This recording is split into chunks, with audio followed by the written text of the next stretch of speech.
అంతర్జాతీయ ఇంధన రవాణాకు అత్యంత కీలకమైన హర్ముజ్ జలసంధి వేదికగా అమెరికా, ఇరాన్ మధ్య నడుస్తున్న యుద్ధ వాతావరణం ఇప్పుడు ప్రపంచ వాణిజ్యాన్ని కుదిపేస్తోంది. అమెరికా అధ్యక్షుడు ట్రంప్ తాజా ప్రకటన గ్లోబల్ షిప్పింగ్ రంగంలో పెను సంచలనం సృష్టించింది. హర్ముజ్ జలసంధి గుండా ప్రయాణించే కార్గో నౌకల రక్షణ కోసం తాము చేస్తున్న ఖర్చును రాబట్టుకునేందుకు ఆయా నౌకల్లోని సరుకుల విలువపై ఏకంగా 20% ట్రాన్సిట్ ఛార్జీ వసూలు చేయాలని అమెరికా నిర్ణయించింది. తాము ఈ ప్రాంతానికి గార్డియన్గా వ్యవహరిస్తామని భద్రత కల్పిస్తున్నందుకు ప్రతిఫలంగా ఈ మొత్తాన్ని వసూలు చేయడం సమంజసమే అని ట్రంప్ స్పష్టం చేశారు.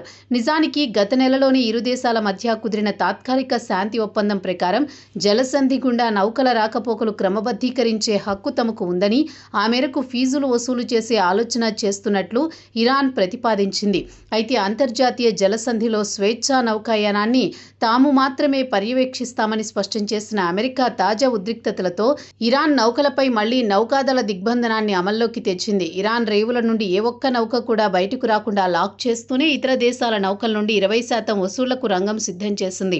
ఇరాన్ తాత్కాలికంగా శాంతికి అంగీకరించినప్పటికీ అమెరికా తన దూకుడుతో పరిస్థితి మళ్లీ మొదటికి తీసుకువచ్చింది.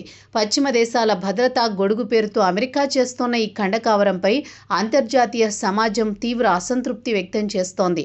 అంతర్జాతీయ సముద్ర చట్టాల ప్రకారం ప్రపంచవ్యాప్తంగా అంతర్జాతీయ నౌకాయానానికి ఉపయోగపడే ఎలాంటి జలసంధిలోనూ ఏ ఒక్క దేశం బలవంతంగా పన్నులు లేదా సుంకాలు వసూలు చేయడానికి చట్టపరమైన అధికారాలు లేవు. అసలు మిమ్మల్ని ఇరాన్తో యుద్ధానికి ఎవరు రమ్మన్నారు? అక్కడ భద్రత పేరుతో భారీ సైన్యాన్ని మోహరించి ఆ ఖర్చును ప్రపంచ దేశాలపై రుద్దడం ఏ రకమైన న్యాయమంటూ ఐరోపా కూటమితో పాటు పలు ఆసియా దేశాలు ప్రశ్నిస్తున్నాయి.